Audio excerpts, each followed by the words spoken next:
Guru Charitra, Chapter 15. Sri Ganeshaya Namaha, Sri Saraswatyai Namaha, Sri Gurubhyo Namaha. Namatharika, who listened to the account of Sri Guru's life and deeds with faith and devotions, wished to know of one point in greater detail. He said to Siddha, Holy Lord, you have said that through the grace of Sri Guru, a fallen Brahmin became a wise one. Pray, tell me what has happened to him afterwards. Siddha said, My son, the Brahmin was spiritually awakened by the grace of the Guru and prayed to him, Please tell me why I am fallen from my former state. Sri Nrisimha Saraswati replied, Virtuous deeds elevate us to the higher realms of existence, while sinful ones drag us down to lower states of being. Thus, the ego will ever be shuffling between the higher and the lower realms of existence like a rotating automation. Those who desert their gurus, mothers, wives, children, their ordained path of righteous living, and their deities of worship will suffer the respective punishments in their sublet bodies soon after their death. Then, in order to work out those consequences of their sins, which can be experienced only by a gross physical body, they will be born in this earthly realm with gross bodies in the wombs of the low born ones. So too, the one with a violent nature, the false one, and one who rails at sadhus, pious Brahmins, gods, holy places of pilgrimages, Vedas, and sacred texts, the one who spoils public water tanks, wells, gardens, and public roads and religious sacrifices, the one who eats on such holy day as Ekadashi, on which religious vows are to be observed, one who indulges in sexual union on festive days, on the holy days, on days of ceremonial offerings to the mains and in water, the one who betrays the trust reposed in him, one who takes back what he had given away to someone as a gift, one who fails to keep his word, one who deliberately shoulders the tasks which legitimately belong to others, one who always proclaims purposefully the meritorious deeds he has performed and the wicked deeds of others, one who boasts of greatness which he lacks, one who heartily associates with the wicked, murderers, and thieves, the murderer, one who practices such forms of black magic as killing others, one who undertakes to treat a patient without really having the necessary medical knowledge and thereby endangers the lives of others, one who has cast away his sacred duties and one who causes griefs to others, all these will pay for their misdeeds in the subtle bodies after death, in the world of death. Then, to suffer for their sins which can be atoned for only through gross physical bodies on earth, they will be reborn in the families of the lowest of the low. On hearing these words, Namadharaka had a doubt. So he said, Sir, when I hear you talk of the subtle body and the world of death, I have a question to ask you, and only you are capable of answering it. I only hesitate for fear of interrupting the continuity of your story.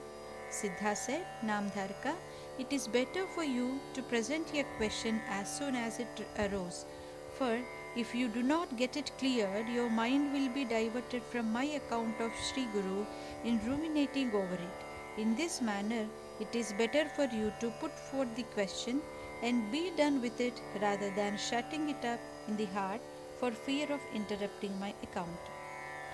Overwhelmed by the loving patience of Siddha, Namdharaka bowed to him and said, It is said that the soul reaps the consequences of its action in the next birth. For instance, in this life, I perform some actions which are meritorious and some which are otherwise. I will have to reap the consequences of both in my next life. But how come they say that the soul, after leaving this body, will suffer the consequences of its actions in the subtler realms like heaven and hell? How is it that the soul has to experience the consequences of its actions twice, once in the subtler realms beyond death and again in the next birth?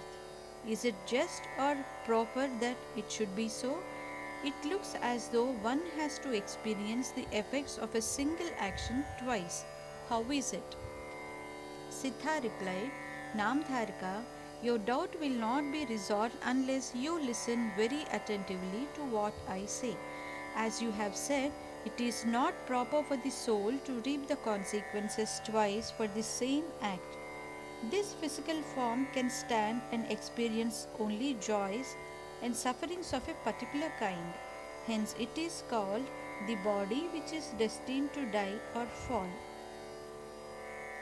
Patanavadhi, Maranavadhi, Sarira.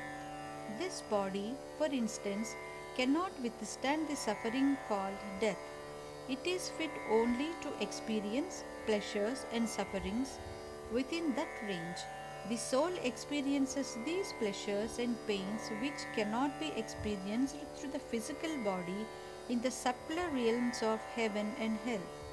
The body which suffers the torments of hell is not the material body, but it is the subtle Sukshma body. It is also called the Yatana Sharira or the body that suffers. Thus, the soul experiences these punishments of its sins which are beyond the range of the abilities of the physical body to suffer in hell. In order to experience these sufferings of a lower order than death, the soul again takes birth in this world with a material body.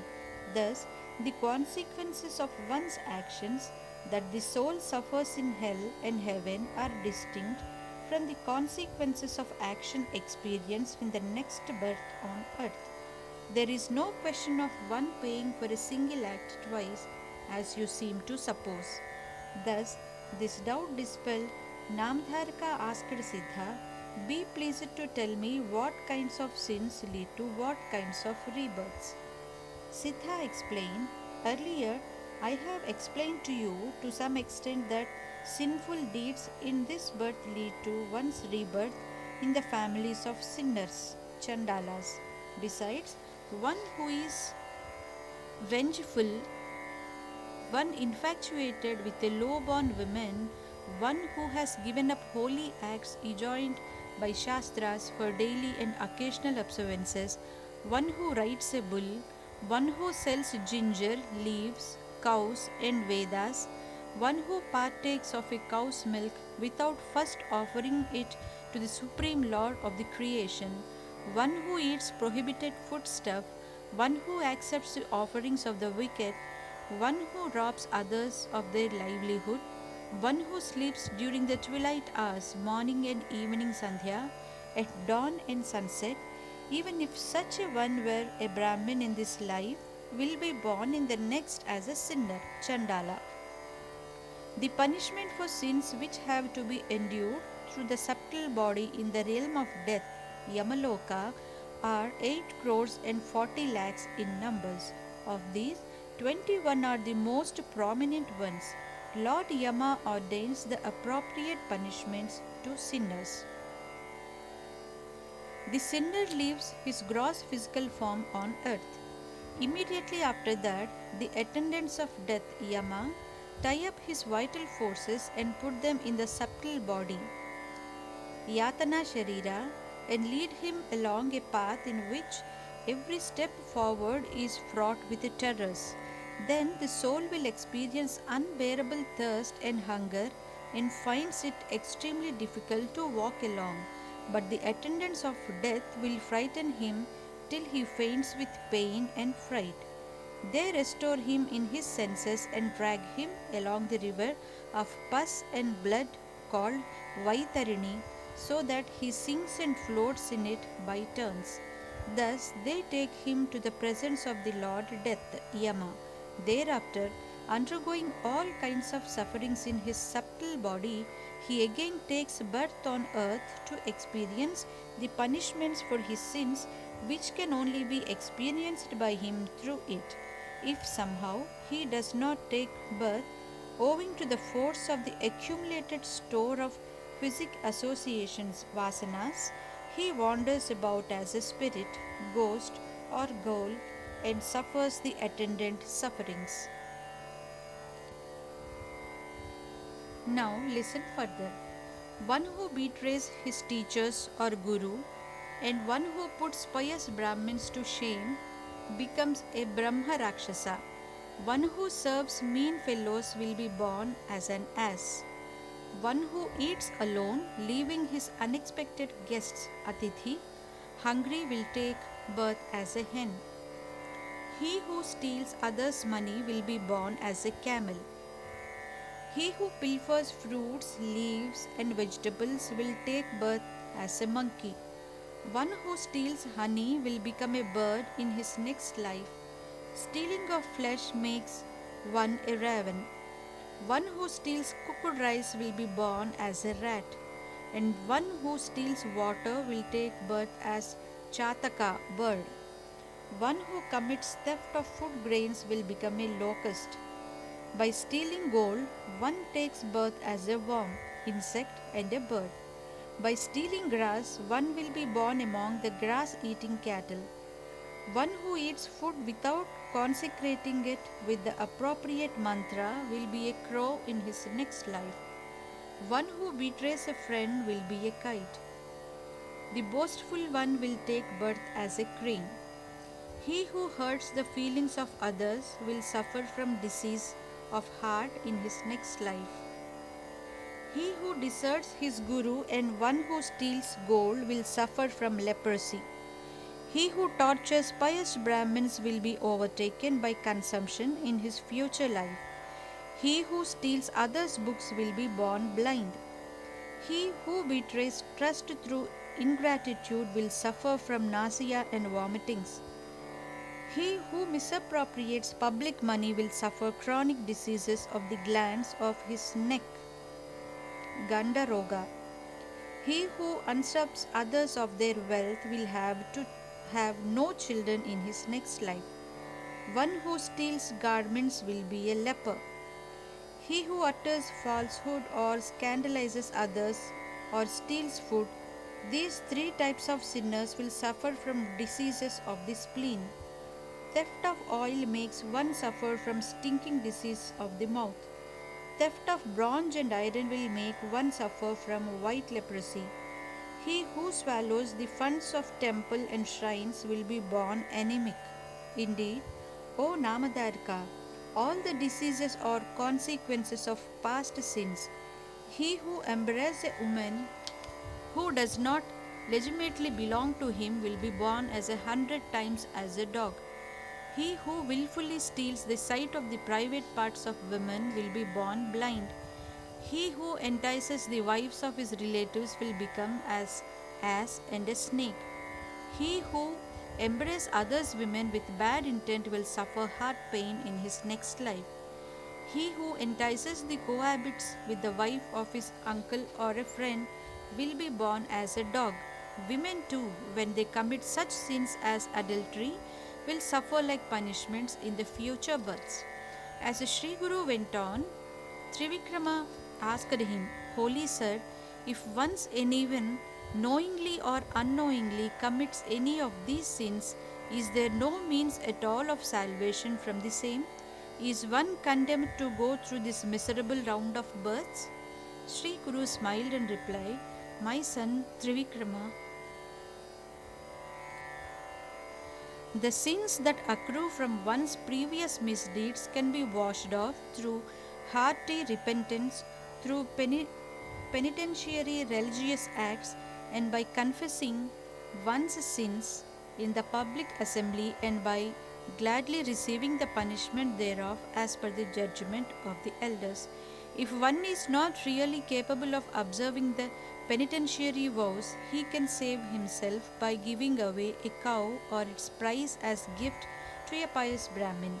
Part of the sins can also be undergone by taking the 10 baths, Dasha Snana, by performing 200 pranayamas and by gifting away gold. By the devoutly serving the Sadguru, even very great sins will vanish. Indeed, there is no better means than this. Now I shall explain to you a few of the penitentiary vows, vrata, enjoined in the Shastras. Prajapatya Kichra Vrata. For 3 days, one takes food only in the day and fasts at night. During the next 3 days, he fasts during the day and eats only at night. For 3 days thereafter, he accepts whatever food comes to him unasked as the god's gift, prasad. Then, for 3 days hence, he has to fast completely. One who is incapable of observing such a vow can, in its stead, do japa of the Gayatri mantra 10,000 times. Then he should offer ghee as oblation to sacred fire with chanting of Gayatri mantra 1,000 times. Then he has to feed 12 pious Brahmins and offer them cows and money dakshina as gifts. Those who cannot afford to gift away cows can offer money instead to the best of their ability along with a small quantity of gold. Chandrayana Vrata. In the brighter half of the lunar month, one should take only one morsel, that is, mouthful of food on the first day, two on the second day, and so on. Thus, he should go on increasing the number of morsels of food from the next day of the darker phase of the moon. He should go on reducing the number of morsels again by one per day, so that he takes 14 morsels on the 14th day, that is, the day before the new moon day, as the food intake is increased and reduced as per the phase of the moon. It is called the Chandrayana Vrata. Through its performance, one can undo his earlier sins to some extent.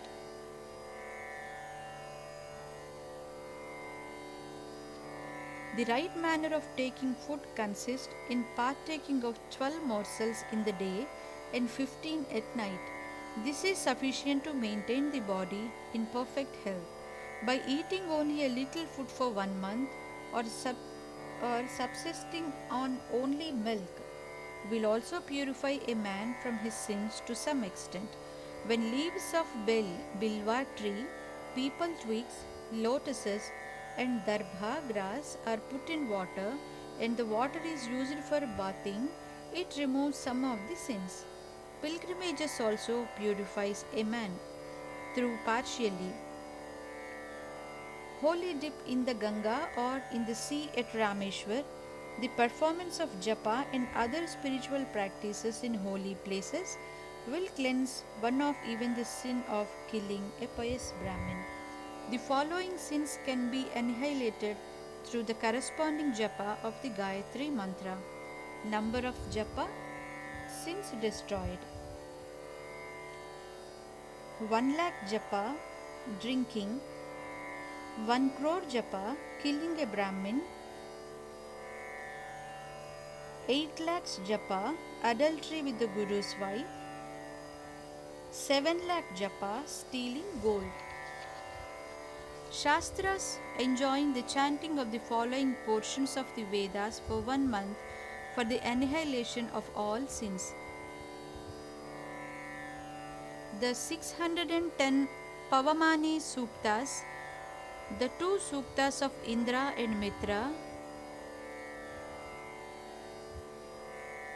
the Sannasappa Sukta commencing with Kasyanuvam, Shanti Suktas like Samna Indra, the Suktas of Trishuparna, Paurusham, Nachiketam, and Aghamarsanam. One who has committed all the major sins, Mahapapas, has to do the same but for 6 months. The pacification of all sins to some extent can be achieved by sipping water in which darbha grass is kept and by partaking the panchagavya or the 5 products of the cow, that is, its urine, dung, milk, curd, and ghee, etc., that is classified butter.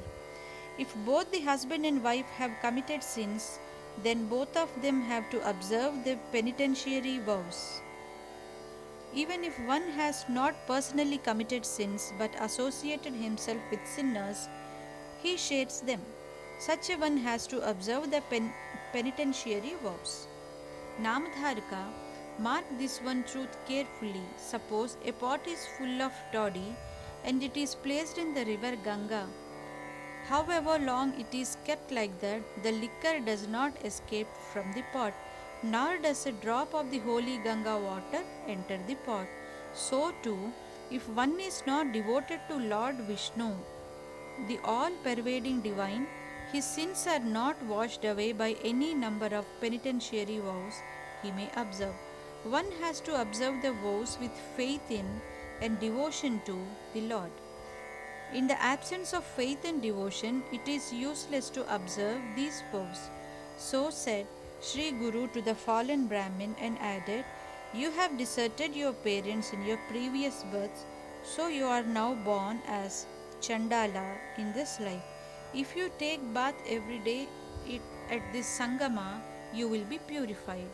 The Chandala said, "Lord, I am already purified by the Ganga like current of your grace. Henceforth, may I be made a member of the Brahmin community?"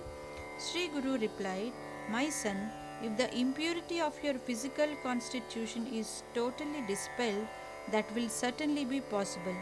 I shall recount the story of sage Vishwa Mitra, which pertains to this truth. In ancient days, Vishwamitra, who was a Kshatriya by caste, wished to become a Brahmarshi and did intense tapas. In ancient days, Vishwamitra, who was a Kshatriya by caste, wished to become Brahmarshi and did intense tapas. Then gods granted him their vision and directed him to serve sage Vasishta in order to realize his ambition. Accordingly, he approached the sage and prayed that he be accepted as a Brahmarshi. But the latter did not agree to do so, for the Rajasic nature still existed in him. Vishwamitra grew angry with him and killed all the 100 sons of Vasishta with the spiritual power acquired by tapas.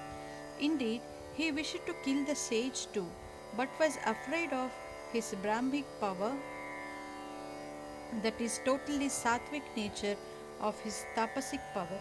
Subsequently, he prayed to the sage in repentance and, as per his order, did tapas austerity for thousands of divine years. Again, owing to his infatuation with the divine damsel Menaka, all his tapas came to naught. Again, he did tapas with redoubled resolution, and finally he became a Brahmarshi. You too shall be born a Brahmin in your next life, that is, when the tamasic taint in your nature shall have been washed away in the present life through devotion to Sri Guru. The man prostrated to the feet of Sri Guru and said, "Once a piece of iron is alchemized into gold, it will be henceforth regarded as gold only and not as iron. So too, by the power of your grace, I have become a Brahmin. So please rehabilitate me in that caste." Sri Guru then ordered one of his disciples to bath the man in the river. When he was so bathed, the man totally forgot all that had happened a little earlier and went away as the fallen man he already was. Then Trivikrama Bharati asked Sri Guru, "Lord, why did the man go away as a fallen one in spite of the fact that he was graced by you and sanctified by the bath in the holy river?" The master replied, "The earlier revelation he had was due to the spiritual power of the holy ash that was applied to his body. As soon as he bathed in the river, the ash was washed away, and with it, his knowledge of his previous lives too. So he went away as he was earlier." Then Trivikrama requested the Guru to expound the virtues of holy ash in greater detail. The latter recounted the following story from the Puranas. Once upon a time, sage Vamadeva was wandering about in his supreme state of jnana immersed as he was in Brahmananda, quite detached from all touch of worldliness. When he was passing through a dense forest, a Brahma Rakshasa attacked him with the intent of devouring him. The moment the latter touched the sage's body, he was uplifted from the miserable state of existence, and at once the memory of his previous existence dawned in him. So he bowed to the sage and said, Swami, I was a king in one of my previous lives. Then I was blinded by pride of wealth and lust. I enjoyed sex pleasures with all kinds of women, be they poor or rich, and of every caste or social status. The people of my land feared that their women were not safe in my realm, and so migrated to other parts of the land along with their families. I died after some time and suffered untold torments in hell along with the spirits of my ancestors. When the sufferings I was due to experience with my subtle body were through, I again took 24 births on earth in different forms. The sequence of my births was a tiger, python, wolf, pig, dog, fox, stag, wild fowl, monkey, mongoose, crow, bear, cock, cat, donkey, frog, tortoise, fish, bandicoot, owl, and elephant. In my 25th birth, which is the present, I have become a Brahma Rakshasa. Having reaped the full consequences of my evil acts, I have contacted you now and thereby gained this noble transformation. The ancient saying, the religious merit of seeing sages is great, that their touch is destructive of sin, is now confirmed in my case. Now, noble sir, please tell me what is the cause of present transformation and uplift. The sage replied, My son, owing to contact with the sacred ash on my body, you have gained the knowledge of your previous existence. This ash was bestowed on me by Lord Shiva himself. The power of the holy ash is indeed unimaginable. Once upon a time, a Brahmin who was being dragged by the attendant angels of death to the terrible hells was saved by the touch of the holy ash. At once he was taken by the attendant deities of Lord Shiva to the blessed Shivaloka, and he attained oneness with the Lord. On hearing of it, the erstwhile Brahma Rakshasa prayed to the sage Vamadeva, Is this holy ash so hallowed? Indeed, I long to besmear myself with it at all times. Please enlighten me regarding its preparation and the prescribed method of applying it to my body. When I was a king, I arranged means of living to several pious Brahmins. I got wells sunk whenever there was water scarcity. Perhaps such noble deeds have secured for me this meeting with you, once the consequences of my previous misdeeds were exhausted. Sage Vamadeva went on, My son, in ancient times, sage Sanat Kumara went to the Supreme Lord and prayed to him, O three-eyed and five-headed one, thou shinest with the glory of the weapons in your 10 hands, whichever chastise the wicked, thou the wearer of the serpent as your sacred thread, thou dressed in a tiger's skin, the crescent moon shines on thy brow, thou with your head covered by matted locks which are sanctified by holy Ganga, thou the Supreme Lord, the one ever united with the Mother of creation, thou the indweller of your devotee's heart, I prostrate to your feet again and again, thou ocean of mercy, the cause of the whole creation. The various kinds of yoga practices and religious sacrifices enumerated in the Shastras of yore for the liberation of the souls bound in ignorance are very difficult to practice. So, O Lord, teach us an easier means of attaining that goal and crossing this ocean of misery of phenomenal existence. Lord Shiva was well pleased with his adoration and said, My son Sanat Kumara, the easiest means of attaining liberation is the proper use of holy ash. All of one's sins are destroyed merely by the application of the ash to one's body in the prescribed manner, which is as follows. The holy ashes of a religious fire sacrifice or ashes made from cow dung cakes should be fetched. It should be consecrated by chanting such mantras as the one commencing Bhasmagni. Then it should be applied to the forehead and other parts of our body by holding it with thumb and the index fingers and chanting the mantra commencing Trayusham.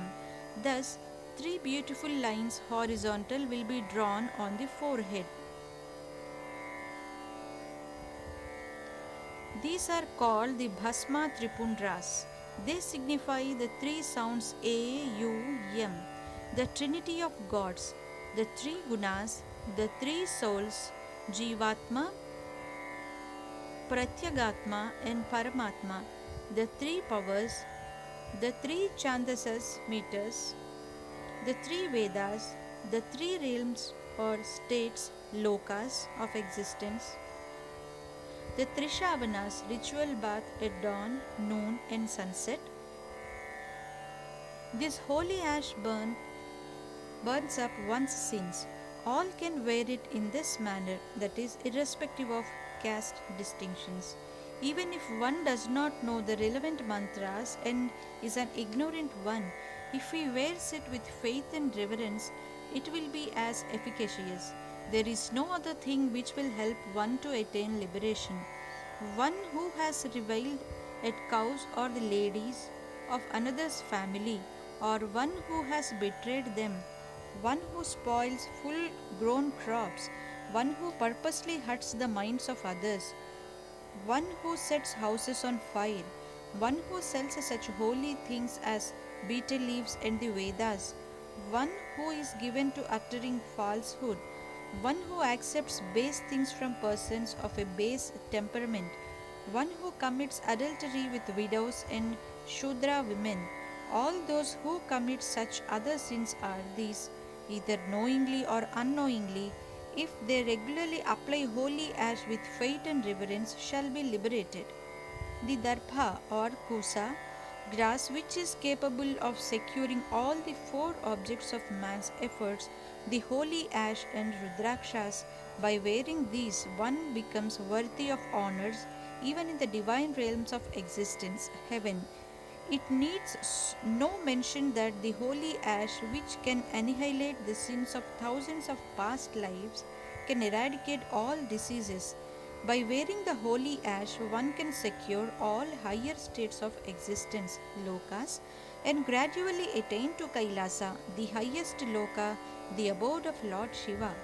This is the easiest means which you have wished to know. Thus the Supreme Lord expounded to sage Sanat Kumara. So saying, sage Vamadeva offered a little of the holy ash to the erstwhile Brahma Rakshasa and told him to apply it to his body.